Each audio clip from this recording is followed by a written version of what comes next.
want to review this video from Michael Sartain, Women in the Workforce Struggling to Find Men to Date.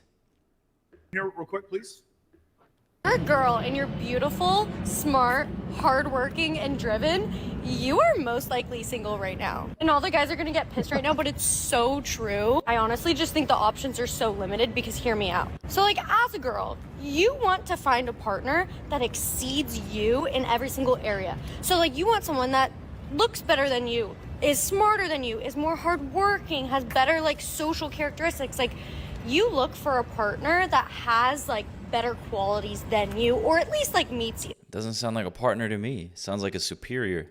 And not to be an absolute bitch of a person, but it's like when you're a girl that has all of her shit together, looks good, is hardworking, makes a lot of money, it's like, where do you go from there? There's so limited options. And then it's like the guys that are good options that would fit your standards are just cunts because like they have every option in the world. Because there's no absolute way I'm marrying someone that makes less money than me, isn't as funny, or like doesn't have as good people skills. Like there's just no way that that's happening. Well, here's the thing. Before they get into it, I want to ask you a question. Do you think she has had sex with a man who didn't quite meet all of those expectations? Chances are, yes. Highly doubt she's a virgin. All right. I genuinely believe she has given it up and has had sex with a man who doesn't meet all of those requirements. However, to marry her, which to many modern men doesn't really sound better than just fucking her. Let's be real. But to marry her, to get to wake up to her in the morning when she doesn't have makeup, when she doesn't look her best, to really see the ugly side of her ultimately, because that's what happens, right? You know, relationships and marriages. Eventually you see the other side of her. You see her in the morning before the makeup. You see her when she wakes up. You get to be there for her when she is in a bad attitude. You know, obviously I'm saying a lot of negative things, but this is a part of LTRs and marriage. So to a lot of men, it's like marriage is sounding not that great in comparison to just sleeping with you and moving on, considering how poor a lot of these women's wife qualities are. So I'm not trying to sound like a Debbie Downer here, but I find it interesting how the man who has to marry her or gets to marry her, he has to check all these boxes.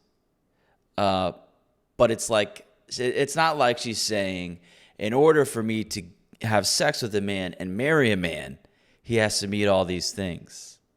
It would be different if she was like, oh, I'm a virgin, and so in order for me to have sex with a man, for one, there has to be a proposition of marriage on the table, and two, you know, he has to meet all these things. No, it's like, this isn't a virgin woman. This isn't a celibate woman. This is a woman who's probably got some sort of promiscuous past. Probably during her college years, she really let loose and had fun. But now that, you know, she's older and she's really got her shit together, and I mean, not to mention she's humble, psych. Now, this guy out here has to really jump through, 100 hoops to get what other men didn't have to do shit to get. Does that make sense?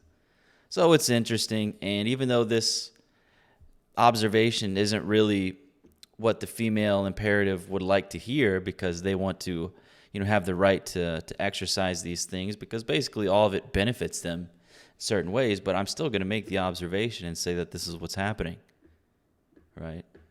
Let's keep going. So obviously evolutionary psychologists have been telling us this exact same thing. As more women enter the workforce with college degrees, they end up making more money, and they tend to choose men. And the number they found was about 1.65. So meaning if she makes $100,000 a year, she wants a man who makes about $165,000 a year. In general, that's what they're looking for. So you ask women in general, do you want someone tall? They don't all say 6 feet tall, but they say about 2 or 3 inches taller than them. So they want someone who's taller than them. They want someone, like she said, who's funnier than them, who might be smarter than them, who's more ambitious than them, who makes more money than them. So as you climb that scale and you become more accomplished as a woman, then there's fewer and fewer men to choose from. And of those men you have to choose from, those men have unlimited options, and it becomes a problem. What do you think, Stacey?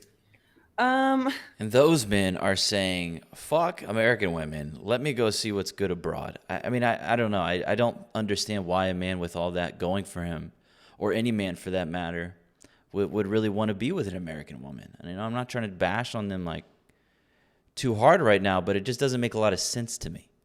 Considering it's like, what do you get in exchange for all of these hoops you have to jump through? You get a woman with negative femininity. I genuinely don't get it. You get a woman with feminist foundations, probably indoctrinated with loads of garbage. Again, maybe she has a promiscuous past. I don't know. But the mere fact that a lot of them just have negative femininity, it's really, I don't get it a lot of times. Perhaps it's the inconvenience that many men would then choose to just go ahead and date a woman in their same country. Right? But to me, it's I don't really get it. Why a man with this success would pick a woman, an American woman, unless it just comes down to convenience, right? I agree. And then also, I think it could be kind of this way on both sides. So, also, not really, because I don't care at all how much money my girlfriend makes. Well, or okay, how tall she is. Well, not that part. As in, like, if the man has unlimited options, I think. Well, again, it depends on the guy. But if he wants to settle down, there might be a girl who's like his dream girl, and he doesn't want to settle. But then his dream girl might have unlimited options to him. No, but see, the thing is, the difference is this: the woman, she's going to have unlimited options for short-term sex, absolutely, or for just some casual dating, absolutely. But for commitment, you're going to find I bet you we could do some kind of study, so the top 10% of men in this country make how much money? What do you guys think? What number would you say that is? Top 10% of wage earners. 200. 200. What do you think? 180. It's about $134,000 a year, puts you in the top 10%. Top 17% make $100,000 a year. In the top 1%, I think you're at $818,000 a year. In the top 0.1%, you're at $3.3 million a year. I think that's what it is. The top 5%, I think that puts you at $430,000 a year, somewhere in that area. Oh, nice. Anyway, and I believe that is in American men, not like worldwide. So if we want to add in worldwide, my God, those numbers are going to drop drastically. Point is, when women are asking for men who are 6 feet tall, that's 14% of the population. When they're asking for men who are who make $200,000 a year, that puts you in like the top 12, 10, somewhere in the percent of men. No, I'm sorry. Put you in the top 8, 7% of men as far as wage earners. Those men have all those women competing for them. Meanwhile, what you're saying is, well, then the woman has unlimited options. But does she have unlimited options for men to commit? Well, not that woman, just maybe the woman that the guy who she thinks has limited options wants his dream girl to be. So the one he's looking for, okay, she might think he has unlimited options, but he's looking for this one girl. He also has a longer timeline, Stacey. You understand? Mm-hmm. He has a way long, meaning he could get married at 25 or 35 or 45 or 55 and still have kids. Okay, but women have kids in their 50s all the time. It's very rare. No, it's not all the time. They don't. No, I think that's a misconception. I will bet in their 50s, there's fewer than 1,000 children in the United States born by women in their 50s. I think there's more than people think because it's so old that women have children so old that it's back literally in the Old Testament. Like women were like, "Holy crap, I'm pregnant." I'm not saying that it doesn't happen every once in a while, but your likelihood of carrying a child to term after the age of 40 is 5%. Well, I think it is only if you don't stay healthy and you don't keep up with yourself. For sure. Then we're 7%, we're 9%, but we're not 50%. But it does as age goes on, you do get attacked more by the world and the unhealthy eating and all that stuff. But I don't think that's something that if you are a healthy woman and all that, I wouldn't worry about it until you're maybe in your 50s, but I still wouldn't. You wouldn't worry about having children? Hold on, time out. No, because we just went viral. You would not worry about having children until you're, excuse me, editor, please pay attention to this one.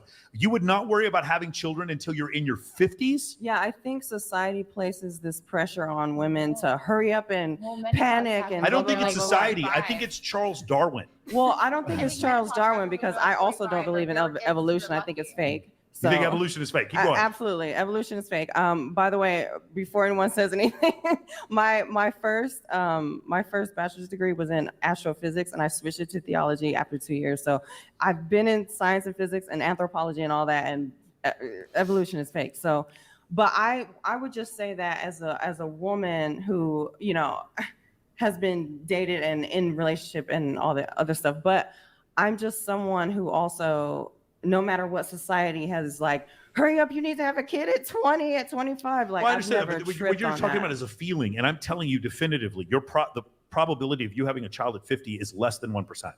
Well, I think that it's a under Reported? It's Yes, not. absolutely. The U.S. Census is pretty clear on this. Even if it was underreported by a lot, it's still not going to beat 1%.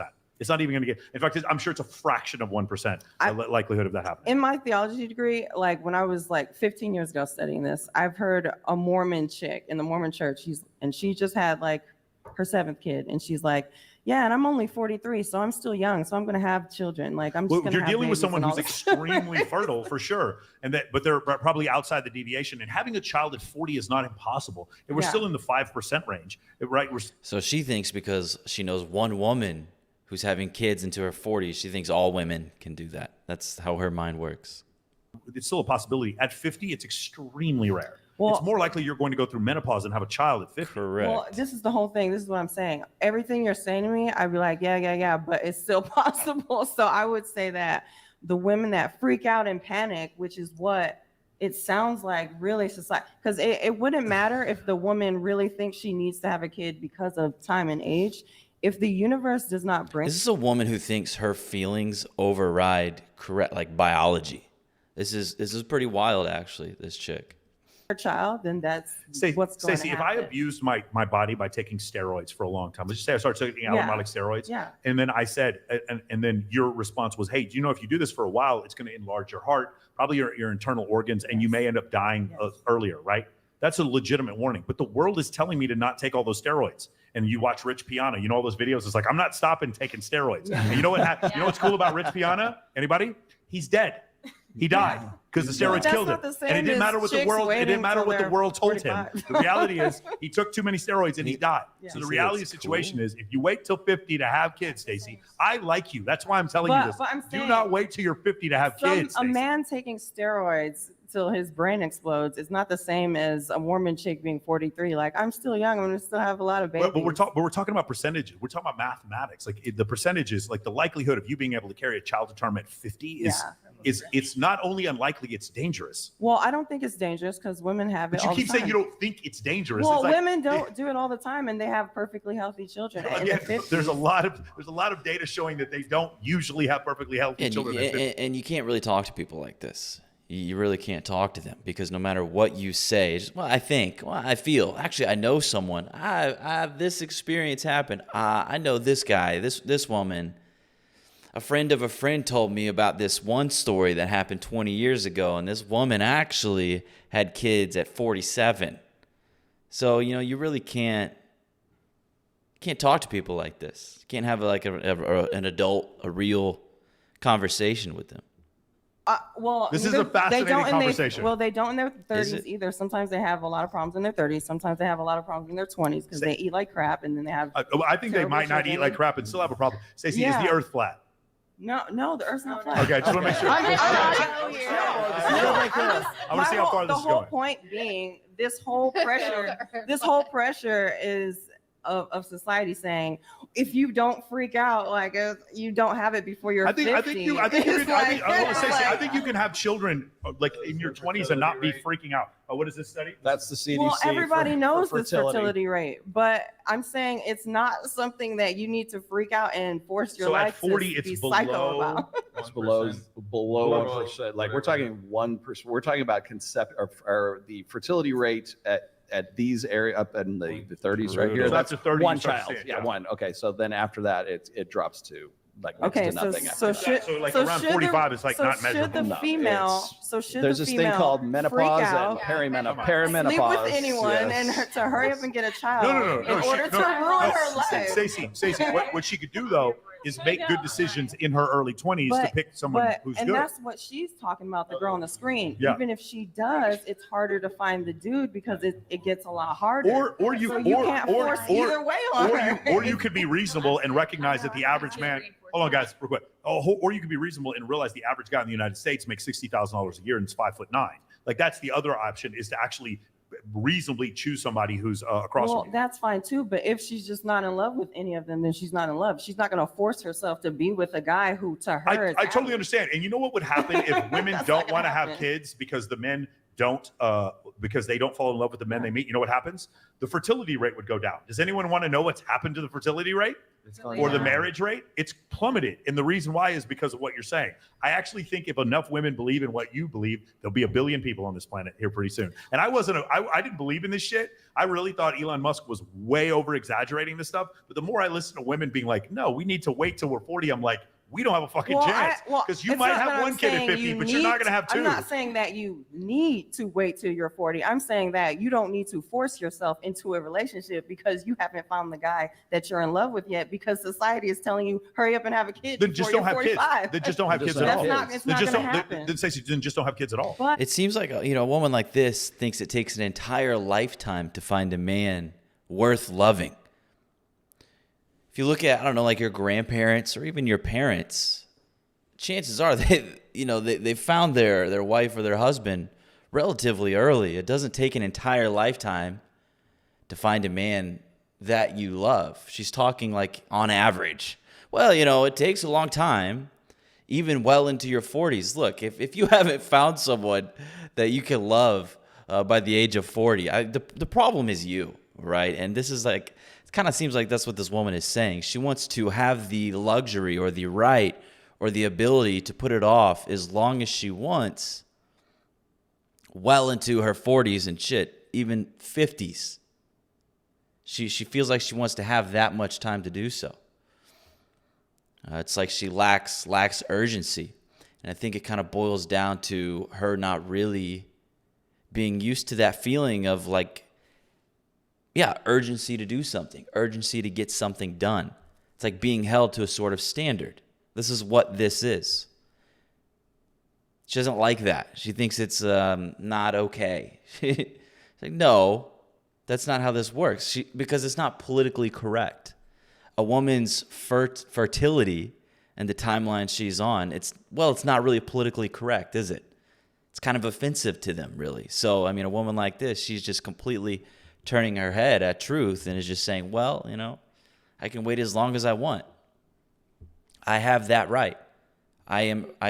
So that's what that seems like to me. see, what you're doing is you're putting a pessimistic conclusion onto something that's not even panned out yet. You can't just be like, well, I can't find them now that I'm 31, so I give up and I'm just not having kids. Like, no, keep dating. No, you can keep might trying. You might have a kid when you're 37. You might have a kid when you're 30. Yeah, but and I hate to say this, but your standards for the man you're going to get at 37 should be different. Absolutely. I totally agree. 100%. And men, when they're 37, they get more mature and they want a wife and kids too now. So you don't have to necessarily rush yourself at 25, 31, 32, 33, 34, 35. You can wait. I think it's like she doesn't want to feel urgency. She just wants to live life and be free. And then when she finally feels like it, now, time to find a man, time to get kids. Now it's okay. Now that I've lived my life. But it just sounds like to me she doesn't like that. She doesn't like some sort of a rule. It's like a rule. She's just like, no, I don't think so. I don't want to follow that rule, actually. I feel like that rule doesn't apply to me and it'll all be okay. Fab, you And should you don't probably have to start be- rushing yourself. Well, You should probably start rushing. Again, you don't have to rush. just start because, fast-tracking things, No, so. well, because you can meet Well, okay, anyone so- in 1 month, and in 9 months you can be pregnant. Let's see if I can put a little bit of a spin on this here right now, because a lot of women will relate this to me as well. They'll say, Rollo, how do I find a guy? Like, where are the nice guys? They'll be like in their their early 30s. I'm like, where can I find a nice guy? Like, they're in your 20s where you left them, in your party years when you were having a good time, and that guy wasn't quite good enough, but he was fun to fuck. But I he have wasn't. to But he disagree with wasn't. that too. Okay, well, hear me out. Because what happens is we kind of do women dirty in the sense so that we tell them, like, you need to go get the bag, you need to go to college, you need to go and basically follow the same kind of life plan or life track that a guy does, right? Because that's the key to success. And the reason for that is because guys ain't shit, okay? Guys are untrustworthy, they're incompetent, they're Homer Simpson, they're doofies, they're cringe, whatever, they're basically, you got three archetypes to choose from. Incompetent. You've got Homer Simpson, the doofy dad that that needs a wife to sort of save him from himself. Then you've got the guy who's a borderline, he's going to be the narcissist. He's a borderline abuser, right? That women keep going back to, and they just can't seem to get away from that guy. And then recently we've got the incompetent guy. Thank you, millennials. The guys who can't drive a stick, the guys who can't change a tire, the guys who need to hire a plumber, the guys who need somebody to come and do something for them because they they can't tie a bow tie, they can't tie a necktie, right? Those are the guys. If those are the three options, the archetypes that women have to choose from to marry and have children with, and they're like, I don't want any of those guys. I don't have anything to do with them. They've got to find some way to create their own security for themselves. And how do they do that? They go to school. They go and get the bag. They go and start a business. They go and go into theology or whatever. They go to school, whatever, because they can't trust a man to do those things, to be competent, to give them a sense of long-term security. I have so many women who say, I would never trust a man. I would never submit to a man because they're untrustworthy. They don't know what they're doing. No, they wouldn't submit to a man because they're not built for it. He's only really, on these panel shows, really only talking to American women. No, they don't submit to men because they don't know how. They weren't raised to do. They don't know what that means. It's not this quality of a man. It's because they don't know how to do it. That's what that comes down to. They're not built for it. They don't have the attitude for it. No shot. And they'll say, I'll be submissive, and you start paying for everything. So then really it boils down to you're just paying for submission. And if men approach it this way, and you try to bribe a woman for her submission, she's going to take your money and run. That's what she's going to do with that money. She's going to be like, you thought you could purchase my submission? See ya. Thanks for the paycheck. Thanks for the passive income. Right? It's like they think it's some sort of switch that they flip. You think they're going to all of a sudden enjoy submitting to you, being submissive, feminine, ladylike? You think they're all of a sudden going to enjoy being held as some sort of standard? That is cope. That is a lie. I would never submit it to a man because he's not quality enough. No, you're not built for it. These women who are submissive, if they find a man who they don't think lives up to their standards, they just don't date them. But it seems like a lot of these women will actually date these men, but they just won't submit to them. It's very strange what a lot of them say. So hold on, you'll date the guy, but you won't submit to him, but you require the guy to be this, making all this money, etc., and then you'll submit? No, man, naturally submissive, feminine, ladylike, classy, pleasant women, this is just how they are, and if they don't think a guy is good enough, they just won't date him. But they don't flip a switch. For this guy, I'll be submissive, for this guy, I won't be. It's just how they are. So I don't believe in this conditional femininity crap. Provide for myself my own long-term security better than any guy that I have dated or any guy that I see out there right now. So the pickings and the selections are so poor, and that's exactly what this chick was saying in the video here. Was like, these guys suck. Correct. And so because they suck, I have to be better to take care of myself because I can't trust a man to take care of me and take care of my children. And then nobody has babies. Don't men still make more money than women? And, it's funny how they'll choose when they want to use that stat. Women make 70 cents on the dollar. Well, but and then she talks about this. Well, hold on, men still make more money than women. What's going on here? Yeah, exactly. And no one has children as a result of that. And so what happens is it's this sort of existential fear for women that if I get with the wrong dude, then my whole life could be ruined. Absolutely. And so therefore I've got to build all of these contingencies into my life so that if shit goes sideways and he starts fucking his secretary and he wants to have a trophy wife and leave me later on when I'm not as hot as I used to be when I was in 25 and now I'm 35, I've got to be prepared. I have to have fail safes in place. So if this guy loses his shit in his mid 30s or mid 40s, whatever, I'm going to be taken care of. I want alimony. I want a solid divorce. I want to have all of these fail safes in place, whether it's societally or personally. And then what happens is No one has children. No one trusts anyone to the point where, like the way that we used to prior to the sexual revolution and prior to where we are right now in the 21st century as opposed to the 20th century. So what you're saying and what I hear from, I'm seeing you nodding here, is like, I hear this from women all the time, like, how do I find a guy? And I say, well, you need to start getting in touch with your inner feminine, your feminine energy, right? You need to get in touch with your femininity. And the problem is whenever I say that to them, they say, so what you're saying is I have to dumb myself down for guys who are not worth my fucking. See, they just don't know what femininity even means. It's so foreign to them. It's just gone. It doesn't exist in a lot of them. And it's very sad. It really is. Time because they're untrustworthy in the first place. And that's why men stay over here and women stay over here and never the two shall meet, because they both don't trust each other. Well, sorry, I'll let someone else. Go ahead. Hold on. Can I Go ahead. Go ahead. Sure. Okay, so I've been the woman that fully shows up for someone that wasn't prepared for me, right? Thank you. I mean, do we really... What's going on here? It's just... You know what? I'm not even kidding. Sorry, I'm new here. You're good. Yeah, I think there's a lot to say with that. It does take like a man showing up in his masculine, for a woman to be kind of in her feminine, but No, it really doesn't.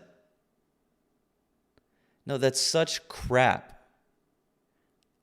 Because if you're a feminine woman, if you're a woman and you think this guy isn't masculine enough, then just don't date him.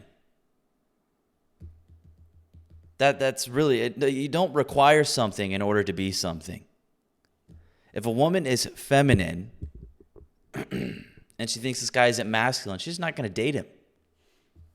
That doesn't make sense. It really doesn't make sense to me. It's cope. It's a load of garbage. 100% garbage. It really takes a masculine man in order for a woman to be feminine. No, how about this? How about you just be feminine? And if you think this guy isn't quite masculine enough, don't date him. Right? Again, don't require something from someone else in order to be something. That's asinine. And it is 100% cope, complete cope. They know they aren't built this way. So they're like, oh, well, I'll be this way once someone gives me this. It's so stupid. And they all subscribe to this idea. They love it because it gives them an excuse. Right? It really does. Yeah, I think the problem there is the mentality, like saying all men are shit, all men are this. That's the problem. You are naturally going to attract that, what you're telling yourself. I think if you show up as your best self, you put your best self out there, then that's what you're going to attract, right? Mm-hmm. So, well, we have girls generally. We have girls on here that are on OnlyFans, or they're making like way more money than any guy who would ever make more than they would to bring them out of, to stop them from doing OnlyFans. Consider you make $100,000 a month. And it doesn't have to be OnlyFans. It could be other things. Now, the men you want to date make more than $100,000 a month. So that's the first thing. And then number two, like there are a certain group of men, believe it or not, I know ladies don't want to believe me when I say this. There's a certain group of men that are not going to date you because you're a sex worker. You might not know that they're doing it. And there may be so many men simping for you in your comments that you don't believe that any men would say no to you. But the reality is there's a lot of men who would say no to you. And so now the group of most men would not date a sex worker. Men you can choose from gets smaller and smaller and smaller. And here's the other part. And Orion Taraban, I love the way he puts this. He's like, women are saying, I want commitment now, and then maybe sex is a possibility later. And then these men up here at the top are saying, I want sex now, and then commitment is a possibility later. And because we can't agree on the price of sex, then never the two shall meet. And we have the lowest number of people hooking up, the lowest marriage rate, and the lowest rate of fertility. Do you hate going to the nightclub? Interesting. Well, that was a pretty good video from Michael Sartain, so go check him out. Anyways, I'm gonna end it there. Yeah, to me, it's like so hard to get away from this idea that these women hold that they need a man to be, super masculine, and then they'll go ahead and fall into their femininity. It's silly. It really is. And it just goes to tell you, what are they doing? They're admitting that their go-to state, their natural state that they permanently exist in, is not that of a woman. Does that make sense? They're outright admitting my natural state, my go-to state that I remain in, that I am chronically in, is masculinity. No thanks, Butch. I'm good. On that note, I'll see you later.